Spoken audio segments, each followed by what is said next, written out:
Dans la proposition que m'a faite Jean-Pierre Changeux de participer à ce colloque, ce dont je le remercie encore, il y avait d'abord l'occasion offerte de saluer l'œuvre de Claude Lévi-Strauss, dont les liens possibles avec le sujet de nos débats, la vie des formes, sont évidents. Il y avait aussi une demande explicite d'élargir l'approche à des questions certes présentes, mais non centrales chez l'auteur de La pensée sauvage. On verra que ce n'est pas sans raison que je mobilise cette référence-là. La question de l'espace construit, en tant que forme de la pensée, m'a paru offrir un angle favorable de discussion. Quel lien peut-on envisager entre le village Bororo, précisément décrit dans un chapitre d'anthropologie structurale et dans Triste Tropique, et ce que je nomme la ville-réseau? Cette dernière expression n'apparaît pas chez Lévi-Strauss. On verra comment l'entendre. Ce dont il est question à propos du village Bororo, c'est un système d'homologie qui apparaît entre, premièrement, la disposition des habitations selon des valeurs affectées à certains espaces, deuxièmement, le fonctionnement des relations exogamiques entre divers groupes, et troisièmement, une représentation globale du monde, disons une cosmologie. De telles analyses offrent un excellent modèle pour saisir ce type d'articulation dans des cultures comparables. Peut-on envisager de les étendre à l'espace urbain? En vérité, Lévi-Strauss ne l'a pas tenté et sans doute devait-il penser qu'il n'y avait pas lieu de le faire. Pourtant, la question se pose d'autant plus que l'on trouve chez lui de nombreux textes concernant la ville, ou plutôt certaines villes. Descriptions souvent inspirées, mais où jamais ne pointe l'idée que la disposition des rues ou des immeubles de New York, Sao Paulo, Rio, Calcutta puisse traduire des relations de parenté ou figurer la cosmologie de leurs habitants. Tout se passe comme si, à propos de la ville contemporaine, même quand elle intègre des éléments du passé, il n'y avait rien à dire sinon qu'elle est le lieu par excellence de concentration et de gestion de population. En cela, la ville n'apparaît pas, à l'instar du village Bororo ou de tant d'autres villages de culture similaire, comme l'expression d'une forme de la pensée. Et du reste, qu'entendre ici par cette expression? On pressent qu'il faut l'entendre au sens de pensée sauvage, c'est-à-dire une pensée qui s'énonce non sous forme de concept ou de discours, mais s'expose à même l'organisation et la transformation d'éléments sensibles. Mais pourquoi ce qui est possible dans le cas d'un village amazonien ne le serait plus dans celui d'une ville moderne, à moins qu'il ne faille aborder la question autrement? C'est ce que je voudrais montrer, ou plutôt suggérer, dans le laps de temps très court d'un tel exposé. Revenons d'abord sur la démonstration de Lévi-Strauss concernant le village Bororo. Elle est proposée dans le chapitre 8 d'Anthropologie structurale intitulé « Les organisations dualistes existent-elles ?» Dans ce texte, souvent discuté, de 1956, Lévi-Strauss tente de répondre à la question qu'il pose en confrontant les données d'aires culturelles très éloignées d'Amérique du Nord, les Winnebago, de Mélanésie, d'Indonésie et du Brésil, donc les Bororo. On a affaire à la situation suivante. Dans ces différents cas, les villages, d'après les informateurs locaux, sont divisés en deux moitiés exogamiques selon un axe géographique. D'autres indigènes, cependant, prétendent qu'ils sont organisés selon deux cercles concentriques. Lévi-Strauss s'attache à montrer qu'il ne s'agit pas d'une contradiction chez les informateurs, mais d'une superposition de deux schémas répondant à deux types différents de problèmes et de perspectives. Ainsi, le partage diamétral peut définir des moitiés exogamiques, tandis que l'opposition centre-périphérie peut être celle du masculin et du féminin, des célibataires et des familles, ou du profane et du sacré, ou d'autres oppositions possibles. C'est une partition de ce type que Lévi-Strauss observe lui-même chez un groupe Bororo du Brésil. Son enquête fait apparaître clairement trois aspects essentiels de cette société à partir de la morphologie de son habitat. Il y a tout d'abord un aspect évident, à savoir une implantation des huttes selon la distinction du centre et de la périphérie. Là, vous avez le schéma simplifié. Au centre, on trouve, je ne sais pas si vous voyez bien, donc si on le voit suffisamment, on trouve une grande maison commune réservée aux hommes et où dorment les célibataires. C'est un lieu de discussion. Devant cette maison,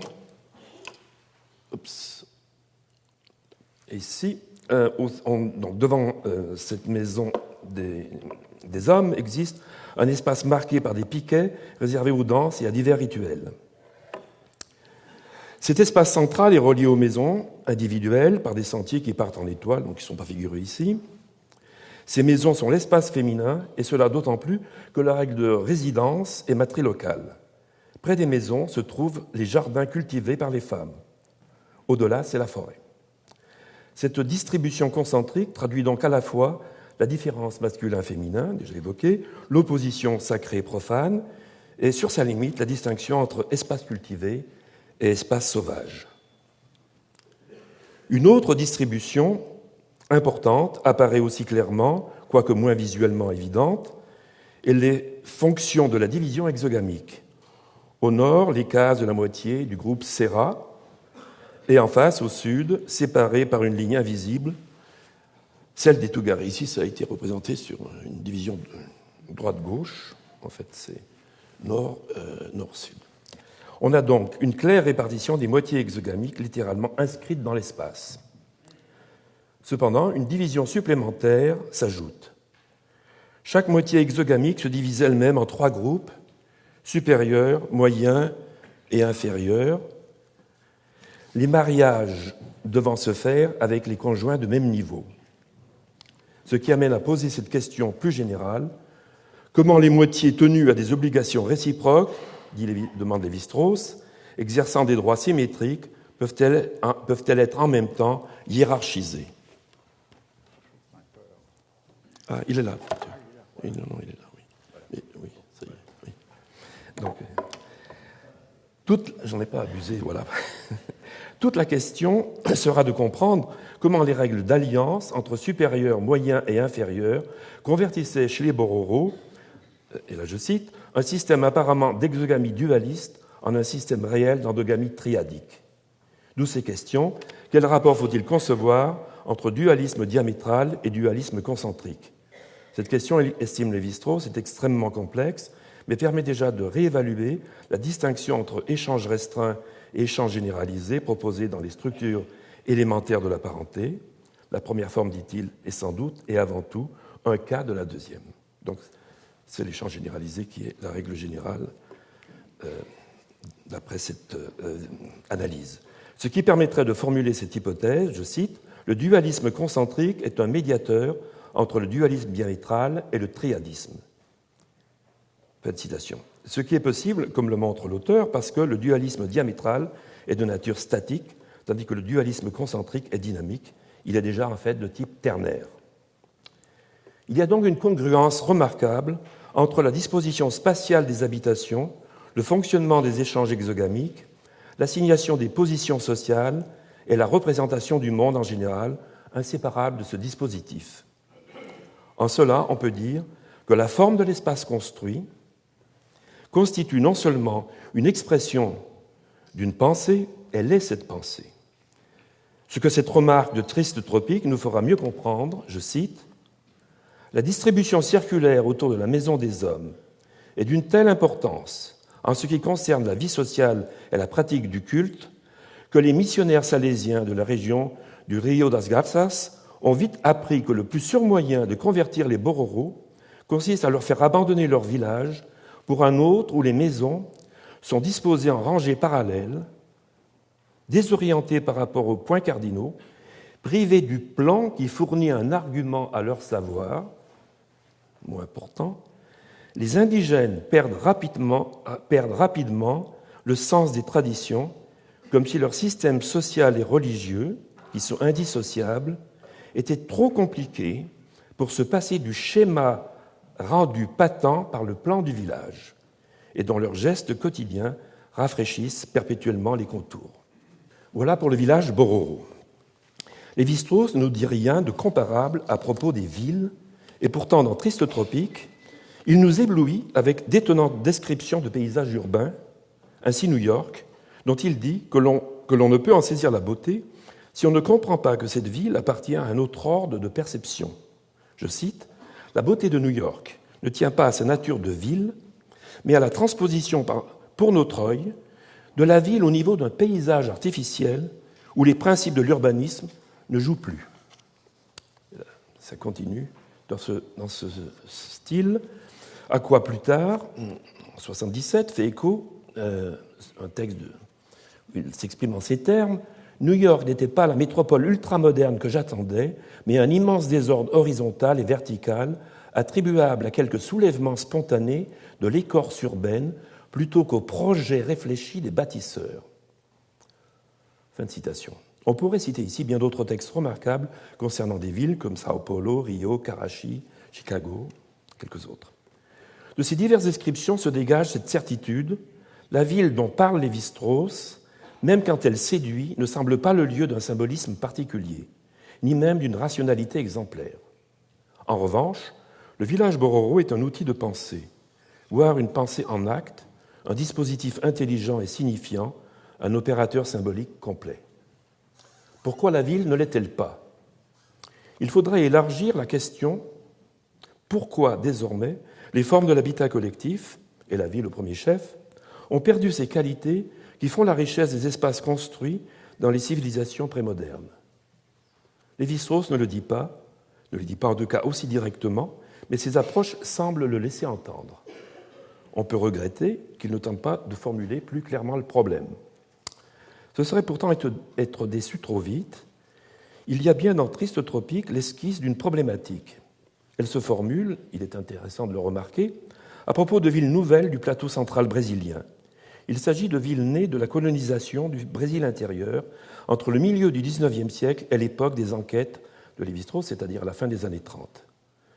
Lévi-Strauss repère bien une rationalité dans leur émergence, villes nées des échanges au croisement des pistes, au bord des fleuves, ou liées à une activité agricole en plein essor. Mais les remarques les plus intéressantes sont ailleurs. On les trouve dans les pages consacrées à Chicago et Sao Paulo. Deux villes qui, admet-il, au risque de surprendre, l'ont séduit d'emblée. Pourquoi? Parce que, dit-il, ce sont des villes sauvages, c'est son expression, se jetant constamment dans l'aventure de leur expansion, de leur renouvellement. Ce sont des projections d'énergie. Ce qui est alors intéressant, c'est qu'il repose le modèle de Washington, conçu d'une pièce, si on peut dire, à la fin du XVIIIe siècle, par l'architecte français Pierre-Charles L'Enfant, selon un plan rationnel, ville domestiquée, dit Lévi-Strauss, captive, je cite, et périssant d'ennui dans la cage étoilée d'avenues derrière quoi l'a enfermé l'enfant. Fin de citation. Face à ce modèle, il voit dans Sao Paulo une ville, c'est l'expression, indomptée. En somme, la ville-monument classique est délégitimée au profit d'une forme urbaine inventive, aventureuse, en apparence chaotique. Se disséminant sur l'espace, indifférente à la référence à un point central. C'est la naissance d'un archipel. C'est ce qu'on peut appeler la ville-réseau. On verra bientôt pourquoi.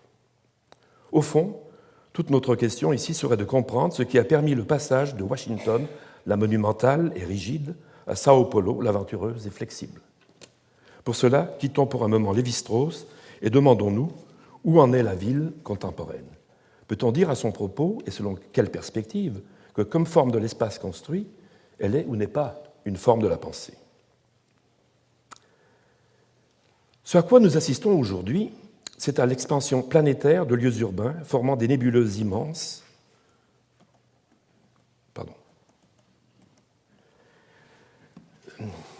que les photos nocturnes prises par satellite rendent évidentes. Il s'agit de photos de la NASA. J'espère que les droits ne sont pas ici. Évidemment, ce sont des photos reconstituées parce qu'il y a quand même des nuages. Et aussi pour l'Amérique du Sud et l'Amérique du Nord. Donc, la croissance des villes contemporaines est-elle un phénomène simplement anarchique ou bien relève-t-elle d'un processus plus complexe où peut se repérer une rationalité ou une intelligibilité d'un nouveau type? Une autre pensée est-elle à l'œuvre? Pour répondre, il est nécessaire de mettre en perspective ce à quoi nous assistons. Cette croissance se comprend mieux si, au lieu d'être référée au modèle de la ville ancienne, que j'appelle la ville-monument, la ville contemporaine est comprise comme un développement en grappe, bref, comme un dispositif ouvert, non centré, disons, comme ville-réseau. Mais pour comprendre le passage entre ces deux modèles, il est essentiel de prendre en compte une autre dimension de la ville, comme lieu de gestion des populations, de production de biens, de transformation technique, ce qu'on peut appeler la ville-machine. Tel a été le chaînon manquant dans la plupart des généalogies du phénomène urbain. Ces trois dimensions, monument, machine, réseau, peuvent être saisies comme toujours présentes simultanément, depuis qu'il y a des villes, mais aussi comme ayant subi une transformation historique particulière, bref, comme lisibles à la fois en perspective synchronique et en perspective diachronique, comme une structure et comme un devenir. Suivons celui-ci pour mieux identifier celle-là. Alors, j'ai déjà eu l'occasion de présenter cette tripartition, ce schème tridimensionnel, si je puis dire, dans l'ouvrage mentionné par Philippe Descola tout à l'heure. Alors, je reprends ce modèle, qu'on me le pardonne, et j'en teste, si je peux, la pertinence pour la reprise de ce texte de Lévi-Strauss. Et tout d'abord, la dimension du monument. Sans revenir ici sur les conditions et les raisons d'émergence des premières cités, voici environ 10 000 ans dans les collines du Croissant fertile, et plus tard ailleurs, dans la vallée de l'Indus ou du fleuve Jaune, j'en viens directement au point qui nous intéresse. Les chercheurs se sont posé la question de savoir ce qui distinguait un gros bourg de ce que nous pouvons appeler une ville. Le critère retenu, par exemple, par Jacques Cauvin, est intéressant. Il tient au constat de l'existence de constructions à caractère collectif ou public, comme des remparts, des lieux de culte, ou plus décisivement, la présence d'une forteresse ou d'une demeure seigneurale. En somme, la ville proprement dite se distingue par des constructions de type monumental qui signalent l'existence d'un pouvoir, lequel peut être guerrier ou lié à la possession de terres environnantes, et parfois au contrôle de groupes asservis. D'emblée, ce premier espace urbain nous parle d'une société fortement hiérarchisée, mais avant tout, la monumentalité est l'indice d'une présence humaine, d'un type nouveau, par sa puissance, sa taille, sa différenciation par rapport au monde environnant. Cette nouveauté se manifeste d'emblée dans le domaine religieux et l'expression symbolique. Et là, je vais aller un peu vite, au risque de paraître sommaire, mais le temps l'oblige. Donc, avec l'émergence, aspect religieux, avec l'émergence des villes, on assiste aussi à l'apparition de divinités nouvelles qui refoulent les anciennes liées à la terre et au lignage. La ville se veut miroir du ciel. On peut interpréter ainsi, en Grèce, la victoire des Olympiens sur les anciennes divinités chthoniennes. Cette mutation religieuse s'élargit à l'ensemble du symbolisme que la cité manifeste. Ce symbolisme, dans certaines traditions, éclate d'abord dans les rites de fondation, comme c'est le cas à Rome ou en Chine. Les rituels romains nous sont connus avec le choix de l'emplacement par les augures, le traçage du sillon qui sépare un dedans saint d'un dehors profane, et c'est d'abord la première fonction du rempart, le tracé des deux axes, le decumanum pour l'est-ouest, le cardo, l'axe du monde et leur jonction dans l'ombilicus. On est vraiment dans un univers symbolique. La ville monumentale est un résumé du monde, compendium mundi, l'urbs et orbis. Quant à la ville médiévale, pardon, je reviens, non, c'est un peu plus loin. Quant à la ville médiévale européenne, même si elle change le schème spatial romain et organise les constructions autour de la cathédrale, rétablissant le modèle circulaire des anciennes cités forteresses, elle ne renonce en rien à la prégnance du symbolisme de la cité désormais référée à la ville sainte et idéalisée en Jérusalem céleste. La ville apparaît comme totalité organique. Selon Panofsky, le monument gothique illustre et confirme la théologie scolastique. Le monument est un traité de pierre, le traité est un monument de mots. Bref, on a ce rapport microcosme-macrocosme avec ses correspondances graduelles en miroir qui caractérisent si spécifiquement les ontologies analogistes, telles que les a mises en évidence Philippe Descola dans Par-delà nature et culture. La ville-monument, comme ordre et symbole, est donc bien, au même titre que le village Bororo, mais à une autre échelle, une expression de la pensée, une pensée en acte dans sa forme construite elle-même. On dira, cette ville a disparu avec la révolution industrielle, il n'en reste que des vestiges dans les anciens centres-villes, l'industrie a généré des banlieues sinistres et au mieux monotones, sans unité architecturale, sans dimension symbolique, ni même cohérence rationnelle. La ville ne semble plus exemplifier une cosmologie, un monde est mort. Au mieux, on peut tenter de vivre sur ces ruines, s'efforcer de les aménager, à moins qu'il ne faille dire un autre monde est né, mais la transition nous semble obscure et encore mal conduite. Pour saisir ce qui s'est passé, il ne suffit pas de constater l'effondrement du monument, il faut comprendre que cette déstructuration appartenait au possible du monument lui-même. Celui-ci n'existe que parce qu'il est bâti, ce qui implique tout un ensemble de réalités, et tout d'abord du travail de construction, travail réalisé par des populations parfois exploitées, souvent asservies, travail encadré par des géomètres, des ingénieurs, et donc supposant une organisation complexe à laquelle collaborent toute une couche d'artisans urbains et tout un ensemble de personnages doués de compétences administratives. Bref, la ville comme telle, selon la formule heureuse de Lewis Mumford, qui parfois est très discutable, est une méga-machine, c'est-à-dire un dispositif social de production. Elle est déjà la première fabrique avant même que le concept ne soit formulé. En somme, le monument n'existe que par le travail et le savoir-faire technique qui le produit. Il est le résultat d'un dispositif social efficace, d'une énergie distribuée et coordonnée, d'une connaissance appliquée. En cela, la rationalité technique est d'emblée totalement présente dans le monument symbolique. Là, je vais peut-être un peu résumer. Ce n'est pas simplement par sa construction que la ville est machine, c'est que cette construction est tout le temps une reconstruction, un développement, et que c'est par tout le développement technique et économique, par la gestion très empirique des populations, par le problème de la voirie, du logement, de l'apport de nourriture, de l'eau, que la ville est une machine, est une méga-machine. On perçoit en quoi la ville suscite et offre une densité exceptionnelle de coordination technologique. Elle devient ainsi un incomparable incubateur de transformation et d'innovation. Et pour cela même, elle sera le lieu privilégié de la puissance industrielle des temps modernes. Ce qu'on appelle la révolution industrielle est incontestablement un phénomène urbain. La ville en fut le moteur. Ces faits sont connus, mais il faut les mettre en perspective, comme on peut le faire avec cette question. La dimension symbolique faisait-elle écran à cette réalité machinique ou technique, que l'on peut dire aussi fonctionnelle? Mais le symbole est-il séparable de la fonction? L'œuvre produite par le calcul, la mesure, la maîtrise des forces, la rationalité économique, n'est-elle pas comme telle réalité intelligente et en cela pensée et réalisée autrement, tout autant qu'un dispositif symbolique? Si la réponse est oui, alors on peut dire que le schème naturaliste est déjà présent dans l'univers analogiste. On le voit mieux dans les dernières expressions de la ville-monument, celle de l'architecture dite rationaliste, inspirée de la physique depuis Galilée, et dont Pierre-Charles L'Enfant, l'architecte de Washington, est un des derniers représentants. Cette ville-là aussi a été démantelée avec la révolution industrielle.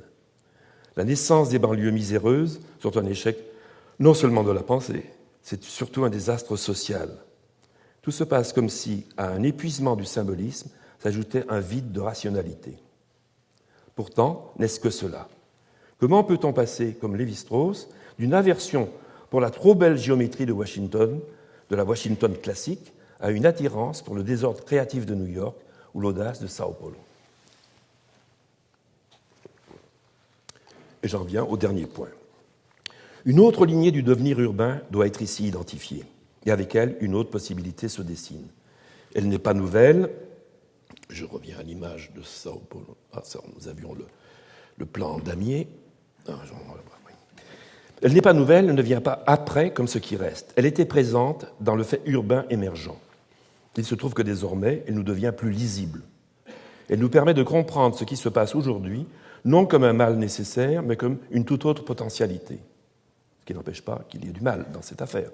C'est la dimension du réseau. Avec elle, peut-être pourra-t-on trouver le passage conceptuel que nous cherchons entre le village Bororo et les nébuleuses urbaines de notre temps. C'est paradoxal que cela soit. Dire que la ville, dès son émergence, est réseau, ce n'est pas projeter une vision récente sur des faits millénaires, c'est plutôt commencer à mieux voir ceci. En quoi la ville est réseau? Et au final, qu'est-ce que cette approche peut changer à notre compréhension des faits urbains contemporains? Entendons provisoirement par réseau, tout ensemble de points ou de lieux interconnectés selon une raison ou d'agents interagissant selon un but. Donc, en quoi la ville est réseau? On peut le dire, là je vais aller vite, du point de vue topologique, la ville est un espace construit permettant de concentrer une population qui doit pouvoir y accéder, s'y déplacer, y vivre, communiquer. De ce point de vue, le principal organe du réseau est constitué par la distribution fonctionnelle des ensembles construits et le maillage des voies de circulation. Il est intéressant de remarquer que le système en damier apparaît indépendamment dans de nombreuses civilisations sans lien entre elles. Outre les rues, là nous avons, vous voyez, ville romaine en Algérie, et ça reproduit, enfin, ou le même modèle repris évidemment par les Européens en Amérique du Sud. Mais regardons Pékin la nuit. De ce point de vue, le principal organe... Oui, je dis... Pardon, excusez-moi. Outre les rues, ce maillage concerne aussi bien le réseau de voirie, l'adduction d'eau, le système de transport et plus récemment la distribution d'énergie et de systèmes de communication. Enfin, du point de vue économique, la ville est un réseau d'échanges multiples de biens à l'intérieur de son propre espace, tout autant, car elle en dépend, un lieu de convergence des échanges régionaux. Max Weber y insiste constamment, toute ville est nécessairement un lieu de marché. Du point de vue social, la ville, alors même qu'elle l'a impliquée dans sa formation, hiérarchie et domination, tend tout autant à mélanger les populations, à effacer les statuts, à fonder les relations plus sur les professions que sur la parenté ou les appartenances ethniques. C'est ce que la rue symbolise. Ce germe égalitaire est ce qui apparaît dans les mouvements d'émancipation liés aux luttes municipales et à l'affirmation des droits bourgeois, comme on l'a vu au Moyen-Âge, avec la fameuse formule « l'air de la ville rend libre ». Enfin, du point de vue culturel et intellectuel, la ville suscite les échanges de savoir, les groupements de savants, les lieux de débat. Elle est un accélérateur de connaissances. On peut donc supposer une congruence entre ces types de relations et la forme de l'espace construit que développe la ville contemporaine, espace décentré, ou plutôt multicentré, défini par son ouverture et son extensibilité.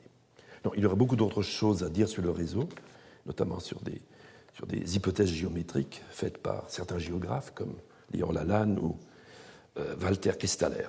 Mais je ne vais pas rentrer dans ces considérations. Je conclus.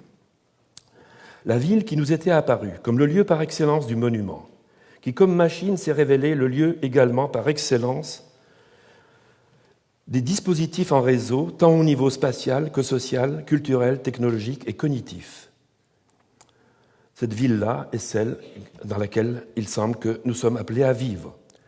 Du même coup, la dispersion ou l'éclatement de la ville ancienne depuis le milieu du XIXe siècle, au lieu d'apparaître comme un échec du monument, comme sa fin malheureuse, peut nous apparaître au contraire comme le commencement d'un nouvel espace urbain dont le schème est celui de la grappe, cluster city, et non plus du simple étalement urbain, sprawl town.